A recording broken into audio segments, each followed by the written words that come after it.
எங்க வாங்க மடப்புறத்துக்கு காது ஊத்துக்கு போகிறோம்னு சொல்லியிருந்தோம்ல. காது ஊத்துல போய் கறி சாப்பிடணும்ல. நேராக போய் உட்காந்தாச்சு பந்தியில் உட்காந்தா பார்த்துக்குங்க. எல்லாரும் இலையில உட்காந்து சாப்பிட்டுக்கிட்டு இருந்தாங்க. எங்களுக்கு அப்போத்தான் பரிமாறிக்கிட்டு இருந்தாங்க.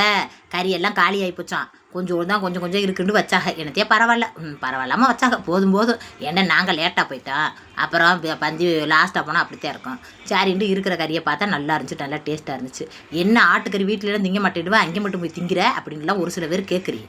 அந்த கேள்விலாம் கேட்காது. என் வீட்டில் நான் சமைக்கிறப்ப எனக்கு அது ஒப்பாது. அந்த கறி வாடை அடிச்சுக்கிட்டு எனக்கு சாப்பிட ஒப்பாமல் தான் சாப்பிடாமல் இருப்பேன், தவிர பிடிக்காமல் கிடையாது.